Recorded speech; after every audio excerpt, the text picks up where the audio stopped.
Hi everyone, David here. Welcome back to the channel. Thanks for coming back for another video, or welcome if it's your first one. Thanks for joining us. How are you doing? I hope you're doing better than me. I'm just recuperating from getting the flu. I'm pretty much back to normal now, but I'm scrabbling to try and get this video done before the end of the week. And it's a big video. It's hopefully not a super long video like the last Expo one.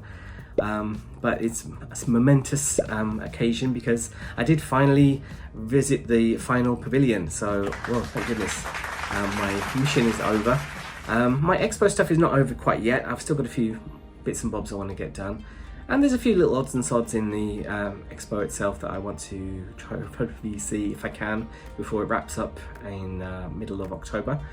But today you're going to see the final 13 pavilions. Plus one that I forgot from the Commons A Pavilion, finally, after part one.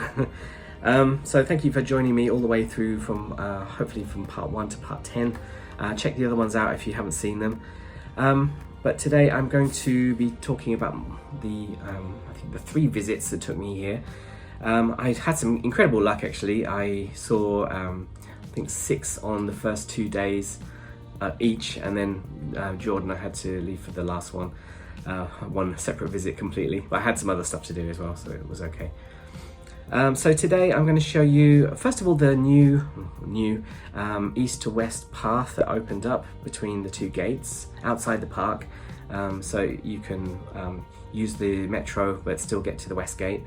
I'm going to talk to you about that at the end. Also we've got Sumitomo, we've got the women's pavilion, Hungary, the final signature pavilion, better co-being, Uzbekistan, Nepal finally opened, that's our final opening pavilion, Taiwan's Tech World, the Myaku lottery shop in the Maruzen and Junkudo building, Egypt, Bulgaria, the gas pavilion, also called Obake Wonderland, Panasonic Pavilion, and finally the Jordan Pavilion. And also after that I celebrated by getting into finally the Sushiro shop that is on site. So I hope that's interesting. I'm going to narrate my way through it. I'm going to try and keep it as short as I can afterwards. I'm going to show you all the goods I've picked up. There's some good stuff this time, not some of the rubbish that I've been getting the other pavilions. So I hope that's interesting for you. So please like this video, please subscribe to the channel, please leave a comment or a question, anything about Expo, please let me know. Hopefully I should know everything by now. And also share this channel to anyone else who's visiting Japan soon. Even if it's not about Expo, just anything, I'd appreciate some exposure, because my goal of getting to monetization is kind of slipping through my fingers a little bit, but not in a like a cute ABBA way, in a kind of depressing way. So please help me out. So there we go. I think he's ready to go. So I'll see you on the other side. Okay, let's go. Okay, welcome back again to Yumeshima Station. I'm here quite bright and early to get in for the 9 o'clock entry. But I'm not joining the line at the East Gate, I'm in a different line now. This is the rather arbitrary line to wait for the footpath that goes between the East and West Gates. I heard the West Gate was going to be easier to get into, but it wasn't. Yeah, never mind. But I managed to get into the Sumitomo Pavilion with an on-the-day reservation. Unfortunately that's in the East Gate, so I had to march all the way back again. You get this lovely lantern to take you through the Forest of the Unknown. And who's that Pokemon? I'm not sure. You get to see the secret life of some animals as they enjoy... Oh, no, get off him. Okay. Well, anyway, it's very interactive. You can use the lantern to activate all these different activities, including this glow-in-the-dark fungus. Apparently people have a lot of mushrooms when they're clubbing, so here they are. So kind of interesting. Lots of things to do. You don't get a huge amount of time in there, so make sure you make a beeline for all the interesting ones, including these jumping locusts, whatever they are, and some bees as well. I was making a bee joke. It all gets very mysterious and atmospheric, and you eventually get brought back together at the grand old tree. I don't know what this was really, and there's a beautiful video plus kind of a ballet performance thing, which I can't record unfortunately. After that you get to see a bit of information about Sumitomo's businesses, especially in the agriculture industry, and a little model of the unknown forest. Wasn't that unknown? And all the various business things they've been up to which is a lot. Now, after that, I managed to line up for the cancellation line of the Women's Pavilion, sponsored by Cartier. Bit of a mysterious one. I think people haven't really been talking about this that much, although I've seen a lot of advertising on Instagram. You do end up with this rather out of focus, but very useful audio guide, which worked like a charm. A bit of a sinister entrance hall, but eventually you hear the stories of 3 women from all over the world, and are invited to follow one of them. I got directed down the Mexican lady's route.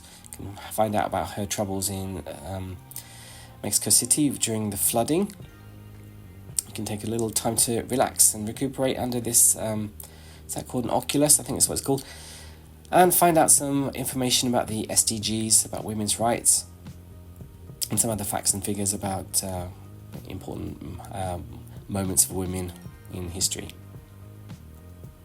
Finally, this climax is in this little area where you get to listen to the stories of various different people. You only really get time for 1 or 2 if you're lucky, but you did get to get a little hand tattoo in lights.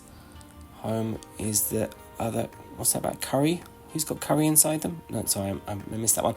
And you can go up to the top, the roof. There's a lovely roof garden up there too, very kind of Mediterranean feeling. Yeah, lovely, very peaceful. So definitely check out the Women's Pavilion.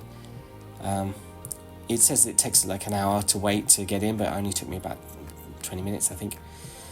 Okay, on to Hungary next. I was waiting in rather sunny line to get into this one. I've heard good things about this.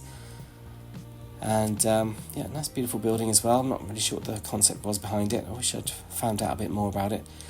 But inside you can think about the past and the future. You can see this beautiful glass etched art, similar to the stuff I saw at the Oman Pavilion as well. Very nice as well, and it gets animated if you look in the right ones. There we go, some growing shoots.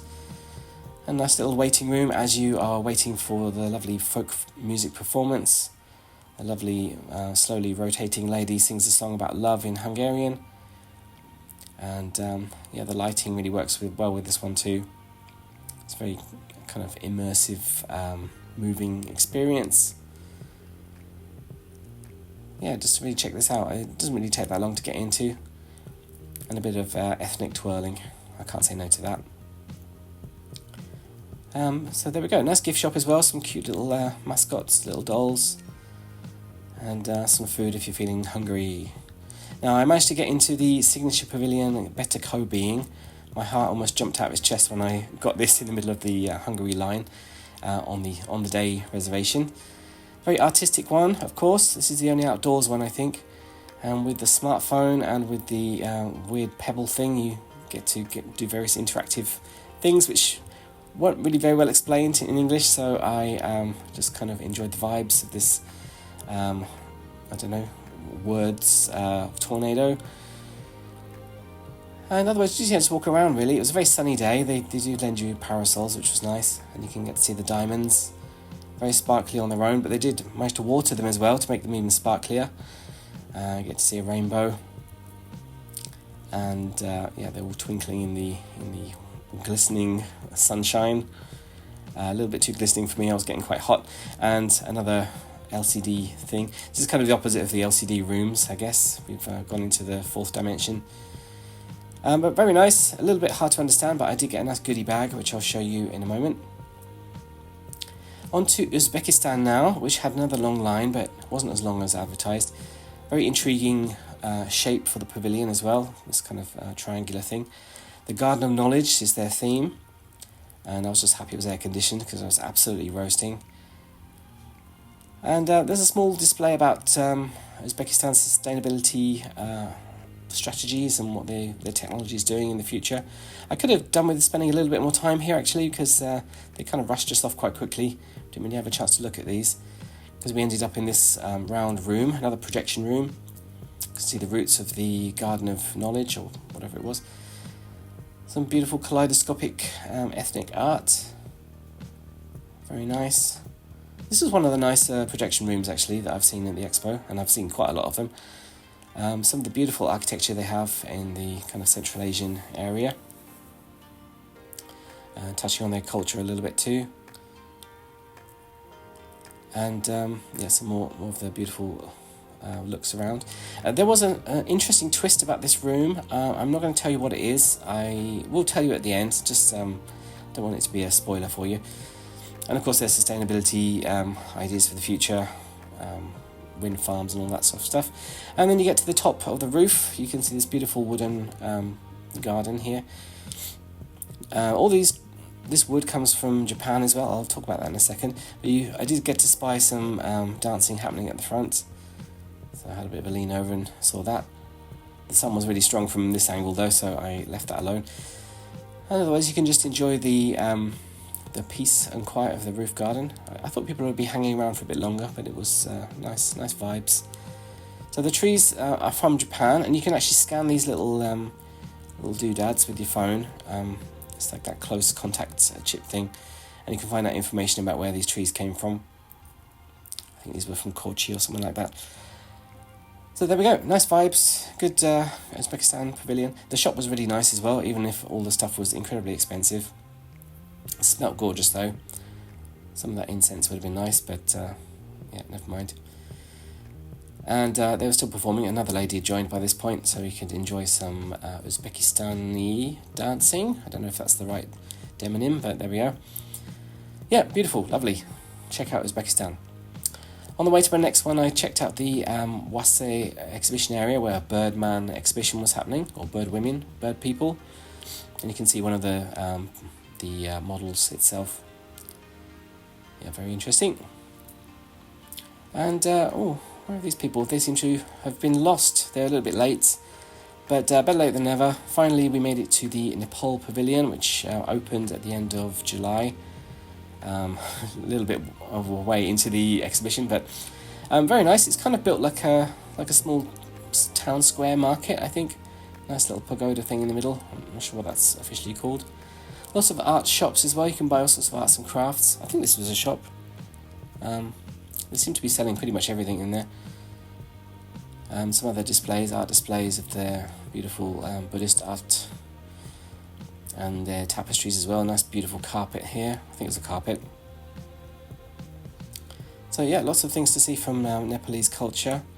And there's a huge museum here, which I realised afterwards you're not supposed to film, so sorry. And downstairs, lots of food you can buy as well. You can try the Nepalese food. Nepal bread, I think there was some ice creams, is that? Some curry, of course, from Asia. Nepalese food is quite popular in Japan, really. A lot of the Indian restaurants are sort of part Nepalese ones. So yeah, nice. Welcome to the party, Nepal. Interesting pavilion. I'm glad they made it in the end. And the next day I visited, finally, I managed to make it to Tech World, which is the pseudonym for the Taiwanese pavilion. They're showing off their technology, as you might imagine. This is mostly focused around the world of semiconductors and what they can do in the future, what we need them for, what we're already using them for. And you get to see this giant magical broccoli representing the forest of semiconductors. But a very nice presentation about the ecosystem and how everything is connected and how we can use semiconductors to, I don't know, paint with all the colours of the wind. And here we are, ascending the Tree of Life. The little iPads were going crazy, doing little wave patterns, which was really cute and very interesting. But it's not all great. Sometimes it rains. I hope they're waterproof. But rains means rebirth, so it's not all bad really. Yeah, nice display. And you can even interact at the end with the iPads, and you can launch off your little butterflies. Butterflies seem to be quite a common theme in the expo this time around. Brave the snowstorm, and you can enjoy some nice displays of Taiwan as well. I don't think this is the usual phenomenon, but I think this is the ebbs and flows of energy in nature and things like that. It was I didn't really understand what it was. There wasn't really much in English, but very pretty all the same. Got some nice snacks after all that excitement. And you can see the orchids. I wasn't sure what these had to do with anything, but they were being pollinated by butterflies, which is very glam. and you can get pollinated yourself. And you can enjoy some of the AI art. I think they might have mistimed this. The conversation about AI art is soured a little bit now, but here we are anyway, some traditional Taiwanese musicians and some nice traditional scenes as well, rendered in AI, moving AI. It was kind of cool anyway. I don't know, I'm not paying the bill though. And here we are, some sights of Taiwan as well. I think that's Taipei 101. And you get to see some actual semiconductors as well, some very shiny ones. I'm sure that's very good too. And finally another display about the power of semiconductors, living in a cyber world. Yeah, chips are very important, I always thought so. They're delicious as well. So here's our tech world being built on the backs of semiconductors. And you can get your drone taxis, you can enjoy your life like that. You can play, have a little sushi party with your drone nanny, flying buildings. I'm not sure what that was about. And yeah, the semiconductors that make it all possible to develop the land of tomorrow. Very nice. So there we go, that's Tech World. It was yeah, kind of worth a wait in the end, and now I've seen this again, I've kind of enjoyed it. The shop was very nice too. There's a massive line to check out though, so I didn't buy anything. But lots of food, very reasonably priced as well. So check that out and get some bubble tea if you want. And yeah, the building was quite beautiful as well, so that's Tech World, another one off the list. Now, I had a bit of time, so I went to the Maruzen Junkudo official store where the Myaku toy lottery was being held. This is a no-lose lottery, so you buy a ticket, you're definitely going to get something. I bought my ticket for, I think it's 2,200 yen, and you pull a ticket out of the little fluttery machine things, and then you get your prize. I'll show you which one I got at the end, but there are 3 different sizes you can get, and you can feel jealous of everybody. I got a nice blue ice cream from a nearby food court as well, which is actually very tasty. Okay, on to Egypt now. I've been putting this off because the lines have been incredibly long, but I think they've done something to make them shorter now. They're getting more people in, or they seem to be running it a lot faster. But here we are inside the little waiting room, and it's unfortunately it's just a projection room, but it was a fairly impressive one. I mean, you can get to see the this is the Valley of Kings. It was very kind of cool. I mean, Egypt has pretty much sold everyone with its imagery already and its views. So you can see a bit of ancient Egypt there. Some of the ancient palaces and temples against how they look now.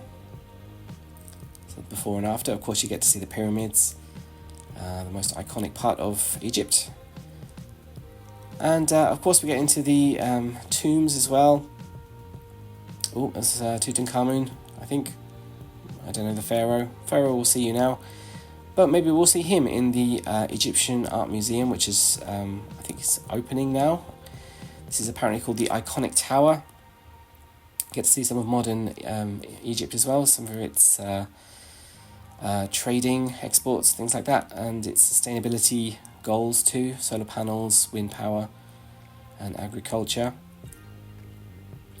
And view into the future. I don't know if they have monorails. I suppose that's not that modern, but and here's the big Egyptian museum. I don't know if it's open now. I think it's having like a soft open. The Iconic Tower, it's actually called that. They're not just showboating. And then, yeah, the Grand Egypt Museum. Definitely check that out if you go there. And just some other information about Egypt. So, yeah, not bad. I needed a bit of a breather, so I went to the Grand Ring top just to have a bit of a look at the scenery. Catch my breath. It was very windy though. I think I was going to do a walking video, but I gave up because of the wind. And I had a chance to get to Bulgaria. Okay, there it is. The Bulgarian exhibition. Their pavilion had an English-only tour, or English-only presentation. That happens at, I think, 6 o'clock or 5 o'clock. Nice decor. They're lovely, comfy sofas. And the little, instead of a big screen, they have all these little bubble hole things. Yeah, the decor was quite kind of cute. Get to see some beautiful sights of Bulgaria. And yeah, famous landmarks. And then, from the dawn of time, evolution. Okay, how many times have we seen this story? I think I'm pretty well versed in it now. Lots of AI art going on here. And some talk about language. I forgot what this was about. And bacteria. Oh dear. Okay, that's not really what you want to think about, but don't worry, it's friendly bacteria. Introduced in yogurt form to the Expo 1970 at the Bulgarian Pavilion, which they reminded you about. And starting Japan's love affair with lacto-chan and its bacterial goodness in the Bulgaria yogurt. And some of his friends there, or mutations, I'm not sure. And of course another little immersive theatre room, which was kind of cool though. I mean, it was a bit of AI art going on there as well, but it was very trippy. And was this bacteria? I hope not. Oh dear, I've watched The Lawnmower Man. I'm not too happy about this, but get some nice AI ladies and a bit of culture there from the Eastern European side. A little bit scary, a little bit Skynet, I think, but I think we're probably okay. And some closing words from Lacto-chan at the back there. So yeah, very nice. I had a reservation to get to another on-the-day pavilion. I managed to somehow get for the gas pavilion, which I've been hoping to try and get for ages. This is Obake Wonderland. Obake means ghosts. And a rather sort of spooky looking pavilion with these high roofs and a very misty entrance, a little bit creepy. But you get to meet this little ghosty chappie, I forgot what his name was, and see the goggles that we have to use. So you're introduced to the first room, you get these kind of AR goggles, which means you can kind of see each other, but there's other stuff projected on it. It was very easy to use actually, it was very comfortable, very flattering of course, you can see. Once we're ready, we can join this kind of crazy AR presentation. On the other side, we get to hear about e-methane, which is the best way to destroy King CO2, who's messing up our lives. And there's a mirror ball for some reason, but we don't need an excuse for that. And lots of information about renewable gas as well. So the gas pavilion of hopefully going to be sustainable and carbon neutral using e-methane. So we're transforming CO2 into something different, which is a lot more useful. And even some of the waste food from the expo gets used in this pavilion, so that's very nice. Definitely check that one out, lots of fun, especially for kids, but even for adults too. There's some dramatic opera stuff going on at the healthcare pavilion, but I managed to get one last minute one day reservation thing for the Panasonic Pavilion, which I've been trying to get into for ages. This is the land of Nomo, and you can wait outside, nice little waiting area, and you get to watch a little movie, a little anime about the land of Nomo. I don't really know if this was really referenced that much afterwards, but yeah, it was cool anyway. So this is the last of the corporate ones I've got to go and see. Not much of an immersive room, it's mostly an immersive floor with lots of cool effects. We did seem to be in here for quite a long time, but I think we were waiting for the next group to move on to their next section. So here we are, welcome to the land of Nomo, and feel with a free heart. Yeah. Oh, freebies. Okay, we get a nice crystal here, or a fridge magnet, I'm not sure, and get to enter this strange little, I don't know, forest thing, I'm not sure what it was. You get to use your crystals for all sorts of interactive things. In this one, we were just wandering around and using your crystal on these little stumps to generate some visual effects from the crystals. Kind of cool though. Again, they did kind of run a bit long. We were wandering around, wondering what to do. Lots of very pushy kids. And here I was. I can interact with the crystal again, and oh, hello. I've crystallized. I've become very glam. And they're talking about my ideas for the future. They could be more prosperous, so please like and subscribe. And then my thoughts for the future became a butterfly, beautiful. Although I'm looking like a cocoon at this point. I think my trousers are up too high. And the butterfly's in my crystals, so let's go and let him out in this final room. Rather scary team labs kind of waiting area. And finally we get to the final area with our crystal. We have these little light bulbs we can turn on by wafting them with these little fans. I was really giving it some welly.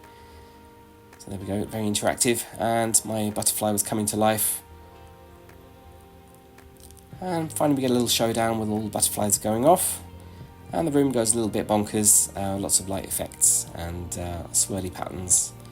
But yeah, a little bit overwhelming, but very cool.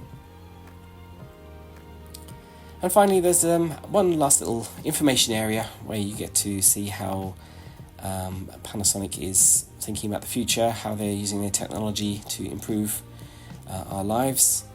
Something about sustainability, I'm not sure what that was. Yeah, great technology. Photovoltaic sensors, I think this was. Reminded me of kind of Luigi's Mansion. Use your little torch to turn on the cells. And finally, the little cards you get during here, you can use that to unlock your nature. I don't really know what this actually did. I don't know if it did anything. Maybe mine was a duff one. And you can see all this renewable material as well that we can make. Sadly, my camera is a bit out of focus, so you'll never know what this is. Kind of renewable dog poop. I don't know what that was. And some little renewable yurts as well with this squashy fabric, which was kind of cool and interesting. And some solar panels that you can actually use as windows as well. A perovskite. So there we go. That's the land of Normal. And that finished my very long day 14, I think. And finally, we're going to come back on day 15. I had one mission, but not to get a waffle. But I had a nice waffle here. That woman just brushed right past me. Very rude. So there we go. Anyway, the waffle was nice. A little bit expensive. I had a reservation already for the Italian Holy See Pavilion that I made through the app in May. And finally my time came at the end of July. Kind of incredible. They had freshened up a few of the exhibits. Some new pages of Da Vinci. And some statues as well. The expo area Matsuri had a big Bon festival, Bon Odori festival thing going on. And I forgot to do this on my first day, but actually Papua New Guinea, part of the Commons A Pavilion, finally gets its flowers. It was kind of cool actually, I enjoyed this one. Lots of nice displays there too. But to be honest, I was kind of padding for time because there's only one place I was trying to get the on-the-day reservation for, and that was for Jordan Pavilion. And finally, mid-afternoon success.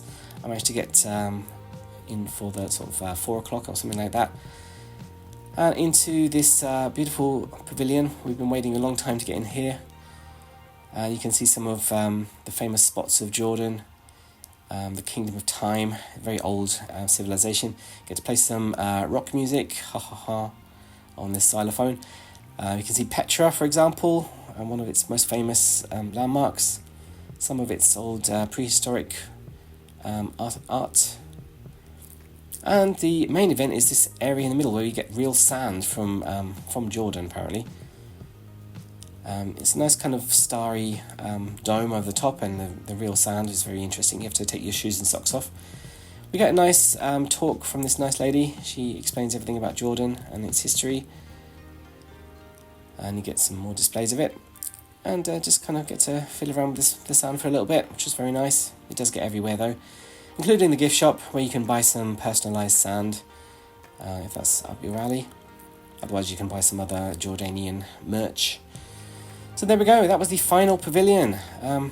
That's a long mission. I worked up a big appetite after that, so I managed to, another mission, I managed to get into Sushiro. I got the reservation at about 10:30 in the morning, and finally at 5 o'clock I was allowed in. That's booking in advance. Very cool though, I like the displays, I like the kind of Muppety sea urchins. And the decor was very cute, and the staff were very friendly as well. Otherwise, the Sushiro was pretty much like a normal one. You get all the sauces and things over there. Although the display was a little bit more emphatic about its sustainability goals. Of course, overfishing is a big problem, so Sushiro are helping with that, trying to make more farm-grown fish, or plant-based sushi in some cases as well. And you can order through this touchscreen thing as well. Lots of interesting, gorgeous sushi. Some of it is plant-based or land-farmed, things like that. I decided to order some of their salmon as well, and some tuna as well, which you order and then it comes on this little track automatically. So there we go. I've got some other rolls at the back as well. I'm not sure what they were. And some of the sustainable ones too, including plant-based ikura, salmon roe, which I'm not sure what they were made of. And when you buy enough plates, you get to play the little slot machine game to try and get something to win. And oh, am I going to win? Oh, those trolls! I didn't get anything. Awful. But there was another game to play that all tables can join in. It takes place every about 50 minutes. Actually, one of the staff helped me to take part because it was only me, which was very friendly of them. We only came 24th. We didn't win anything, but still, it was the thought that counts. So there we go, so celebrating my victory with some ice cream. And there we go, back to the studio. Okay, welcome back. Thank you for staying all the way to the end. I really appreciate that. I know this has been a bit of a long one. So let's get through some of these pavilions. What did I think? And also show you some of the stuff I got from it. Now, I want to start off with the east to west footpath that they opened. A complete waste of time, if you ask me. A nice idea, but then they completely kind of hamstrung it. Because if you want to get in early, I mean, getting in at 9 is the best way to do it. So if you want to get in at 9, you might think it's easier to get in the west gate. Yeah, that does seem to be the case. It seems to be a little bit quieter. However, the gate from the gate to the footpath only opens at 8:30, and you need to show your ticket as well. I don't know. It's a footpath. I mean, what are we doing? And it takes a long time to get there. I mean, it took me about 15 minutes, and I was power walking. I was trying to get there as fast as I could. And even then, I kind of got to the back of the line of the west gate, so I didn't feel like I saved any time at all. And apparently there's a shuttle bus as well. It's kind of well hidden. Apparently next to the staff gates on the east side, there's a shuttle bus that takes you all to the west, which you don't need to worry about like showing your ticket or anything. You do need to buy a ticket. It's like 400 yen, I think, but that's probably better if you're really in a pinch. But might as well just stay at the east gate, to be honest. Especially because my first pavilion was Sumitomo, which was at the east gate, so it was a complete waste of time. I couldn't get into... I think I planned to get into Egypt on that day, because that always seemed to have a really long line, and I thought the only way to do that is to get in early, and that's kind of on the west side, so I thought if I get in early I can just dash to Egypt and maybe get a good one-day reservation for something else. But it was closed on that day, so I was absolutely furious. But then I did get Sumitomo, which is a bit of a hard one to get.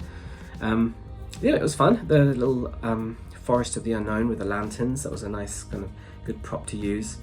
And very atmospheric and lots of interactive little things to do. People were a little bit pushy and it was hard to kind of get your spot on some of the things, but if you explore well, you can do it. It might even be worth just kind of marching right to the back and going from the back and doubling back on yourself, so you're not like confronted with the crowds. Yeah, it was fun though, and I couldn't show you the kind of film they did because that was prohibited, but that was really interesting too. It's quite a long video display and with some performance elements too. So yeah, great job Sumitomo. There is also, if you sign up to their Line lottery account, there's a QR code outside the pavilion. They do, I think, almost hourly lotteries for extra tickets to get in, so that they're doing their own thing as well through their Line account. So give that a try. I didn't have any success when I went with my friend, so hopefully you might. Well, somebody's getting tickets. So then the women's pavilion. I was happy I didn't have to get a reservation for this. There is a cancellation line, and it didn't last that long actually. It was only about 30 minutes line, if that.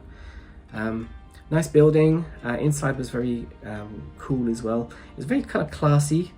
I don't know, it was very simple and quite dark, and they kind of, I don't know, they just used the design quite effectively to give you a bit of peace and a chance to think about the lives of women all over the world. So even though I was one of the only guys in there, yeah, really nicely designed. The roof garden was really beautiful too. And the audio guide was actually really easy to use. I know that sounds like a bit of a weird thing to say, but yeah, it was. I've had some pretty awful ones at the expo, so yeah, good job to the women's pavilion. Hungary next. Again, I had to line up for that. You can get a reservation, but I didn't. They let you in quite large groups as well, groups of, I don't know, about 40 or 50 odd, and it's mostly you're waiting to get into the performance. the folk music performance was really really absorbing, and the space was really good as well. It felt very kind of ethereal and interesting, and the song was lovely as well. Kind of I told you the ethnic twirling is always good for me. I think there's a little part of my brain reserved for ethnic twirling. So yeah, definitely check out the Hungary Pavilion. The line wasn't that long, to be honest. I think I just snuck in at the end of a group, so I got in within about 20 minutes, which was good because during the line I almost jumped out of my skin because I got my reservation for the Better Co-being, the last of the signature pavilions. I was really starting to give up hope a little bit on some of the reservation only ones, but luck was smiling down on me on that day after the fairly rough start. Yeah, so that was really good. Well, I won't say it's really good. It was very beautiful, and it's a nice kind of artistic structure. The whole big scaffolding and the various sculptures was interesting. Not really a lot to it. To be honest, I feel like I was a little bit unsupported as a non-Japanese person because I felt like I was really lost. Some of the explanation was just not clear at all. The apps were quite difficult to use, the rock thing. It was all kind of good concepts, but I'm not sure how well it worked for me as a visitor anyway.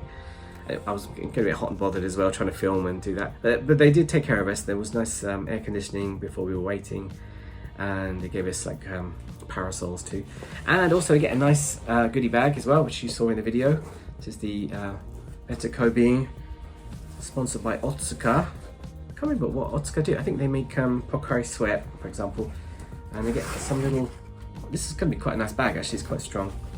Nice little tote bag I can show off to people. They've got this kind of strange shape here. Let's crack this open. So I've got the Wellness Energy, some kind of card.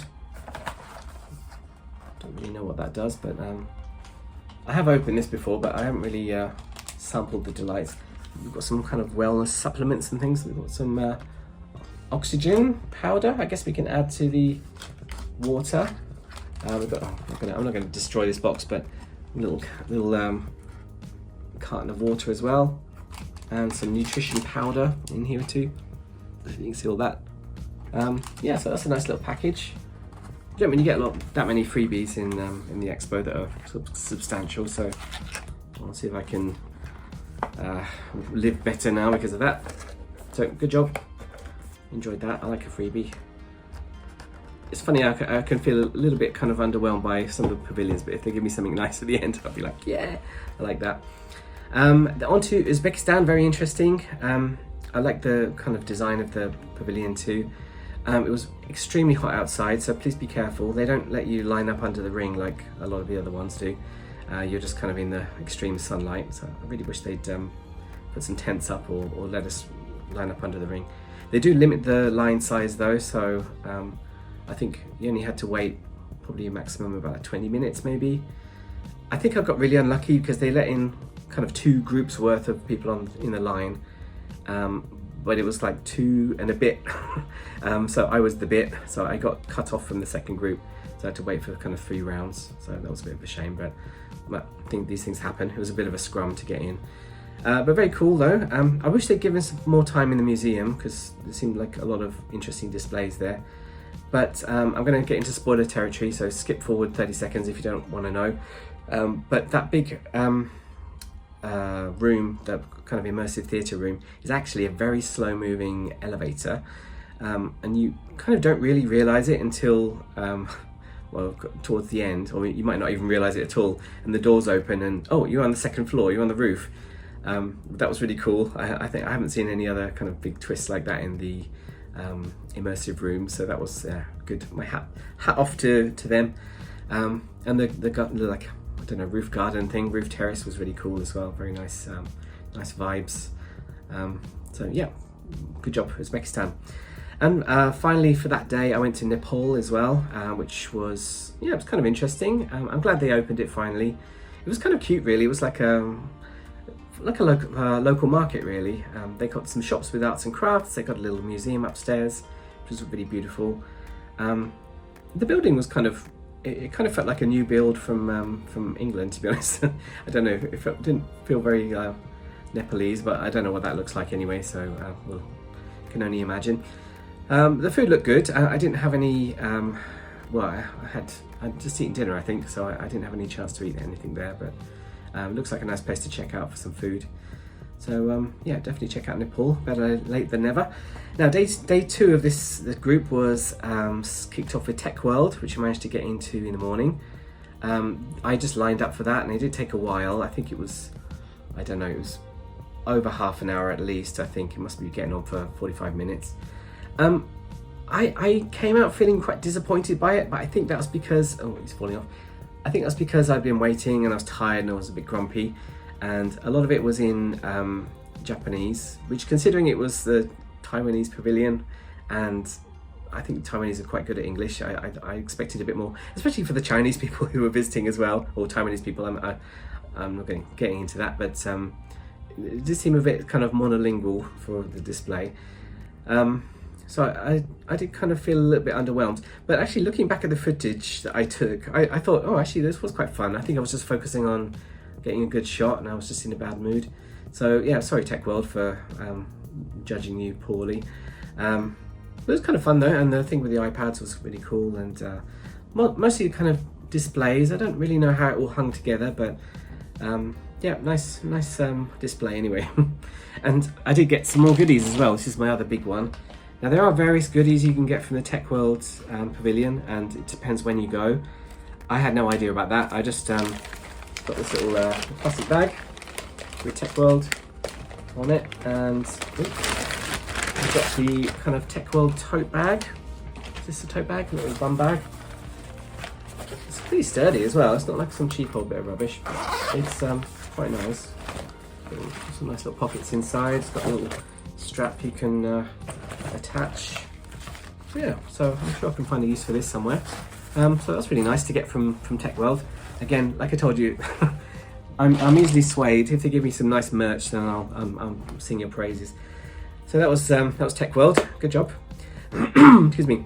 Next stop was the Myaku lottery in the Maruzen Junkudo building. This is over by the West Gate, kind of past the West Gate on towards Future City. You'll see a long line, so I had to wait here for about 45 minutes to get into the no lose lottery. It costs, I think, 2,200 yen, and you will definitely get something. I got the smallest one, but still, it's quite cute. This is my other Myaku friend. I actually went here to get one for my friends on the first day, and thought, oh, I kind of don't want to miss out, so I got one as well. Now you can only get one play per person per day. So if there's a group of you, then that's okay. You can each go and get your own one, but you can't just go in and stock up. Sorry, stop getting jealous. So yeah, that was cute. 2,200. The big ones you can win are huge though. They're like 80 centimeters long. This is the smallest one. There's like a middle size too.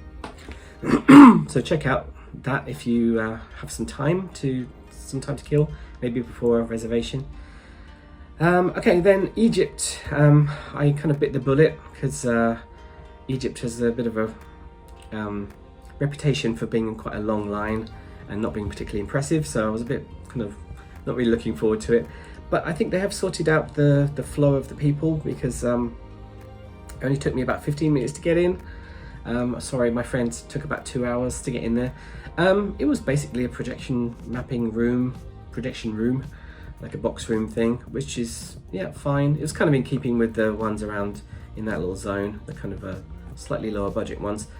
It was cool though. I mean, Egypt is cool. We just think, ancient Egypt is interesting visuals, so check it out for that, but don't wait too long.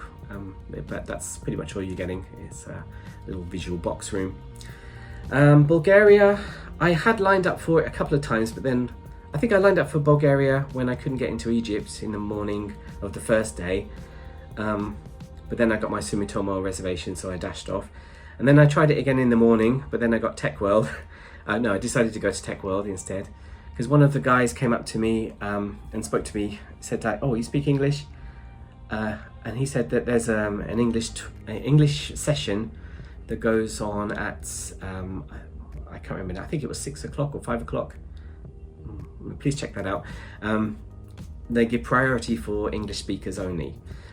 So that's what I did, and I got there bright and early, and I was first in line to get in. So I really appreciate that guy from the Bulgarian Pavilion. It was a nice one as well. Not a huge one. It's one of the kind of I don't know what sizes are there. It's not the huge one, but it's kind of the level down, I think. Nice, kind of interesting way to do the presentation with those little bubbles, and the seating was really nice as well. I appreciated that after a long day. Yeah, another immersive theatre room, but it was kind of swirly and interesting, and a lot of AI art, but yeah, there we go. So yeah, Bulgaria was quite nice. Made me think about buying some yogurt. Then I had a reservation. This was a real get for me, which was the Gas Pavilion, Obake Wonderland. This is one of the hard ones to get. It's reservation only as well. You get these kind of AR goggles, so you get to see the kind of ghost show, which was really funny actually.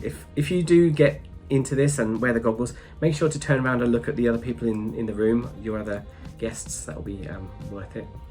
But it was fun. It was kind of aimed more towards kids, I guess, although the subject matter was quite kind of scientific and deep. I think of the e-methane, but you can kind of understand it through the characters. Even I could. And there's a kind of display thing at the end as well, which was kind of good. It does kind of peak early with that AR area. Then the story bit kind of is fine, and then the display bit is just kind of fine. But yeah, it was nice. Definitely check that out. Even just for the goggles section was good.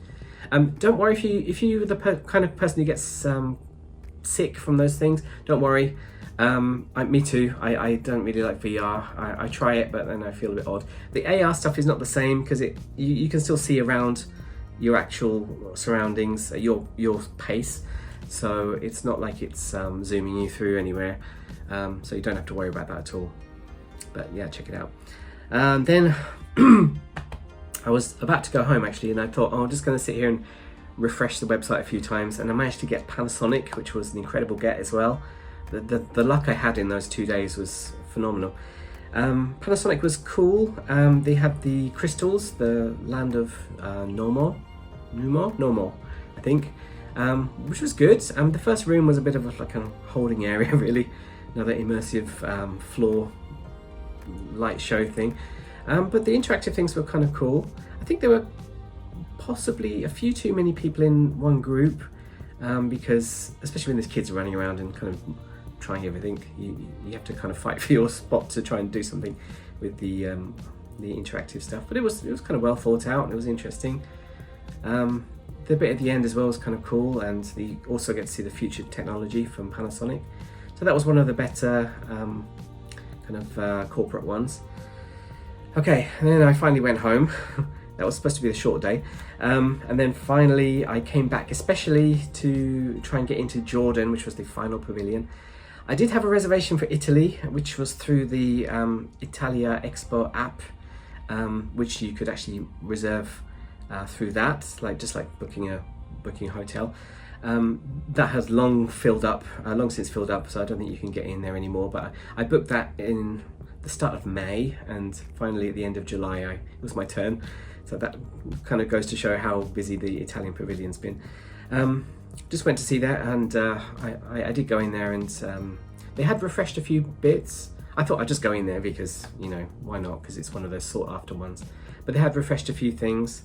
The kind of backside gallery thing after the main hall was celebrating a different area. I think it was Sicily this time.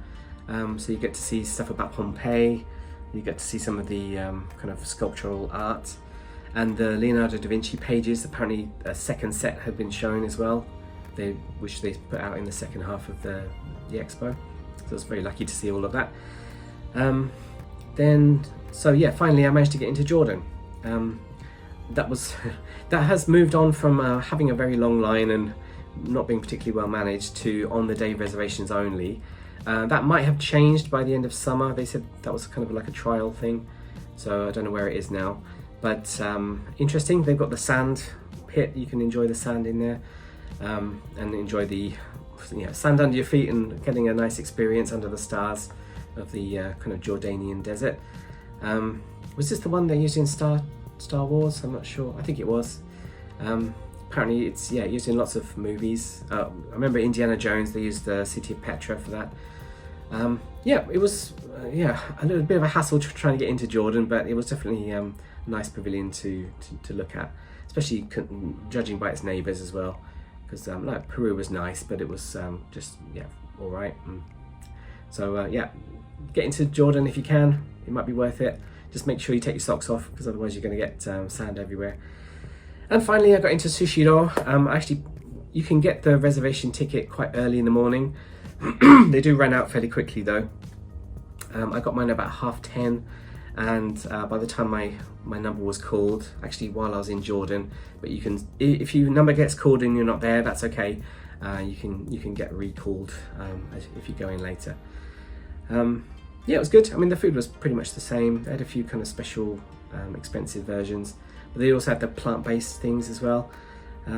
So yeah, it was nice, worth a try. Check out Sushiro if you can, but get in there very early. I really want to try out the kudozushi as well, because they have the world dishes as well. So maybe I can do that before the end of the show. So there we go. Oh, I've got a few more bits of merch as well. When I came back from the UK, of course I went through Kansai Airport, and they have a few little things that are going on there. So I've got a little Myaku pin badge and a little origami Myaku. I don't know if he's really happy or really surprised and upset, I'm not sure. I can put him on here as well, stick him on the front. Oh dear, I don't know if that works. Like a biblically accurate Myaku. Okay. Right, I've got 20 minutes of talking. Sorry about that. I hope this was interesting though. I hope you've been sticking with me through the Expo Diaries. This is the longest one, so if you want to check out the other ones, they're not as long. I'm not done with Expo. I'm going to try and get in a few little extra bits that I want to do. I'm going to do a ranking of everything now. Well, not right now, in another video. And I'm going to do some kind of mega montage, every pavilion in one video thing. I'm not sure how I'm going to do that. Maybe with a bit less narration. But we'll see how that goes. Making the subtitles is a bit of a hassle, and I'm still trying to get through all of the Expo sites from the Kansai Pavilion. I've been to 4 of them now, 5 of them I think. So I've got 4 left. 2 of them are a real pain. 2 of them are fairly easy to get to, so I'll tell you all about that at some point if you're interested. But anyway, thank you very much for watching. If you got this far, thank you so much. It takes a lot of energy to put all this together and to film it and to do the subtitles and all that stuff. So please leave me a like, please be merciful, subscribe to the channel, leave me a comment, even if it's just thank you, great job. I'd appreciate that a lot because that's all engagement, that helps the algorithm notice me. And share this channel to anyone who's still coming to the Expo, or they're just interested in Japan. I've got all sorts of stuff on here. And you can leave me a super like if you really like this video. I'd appreciate that. That would help me keep the lights on and make some more interesting videos for you in the future. So there we go. Thanks so much. Take it easy, and I'll see you again in another video. Thank you. Bye bye.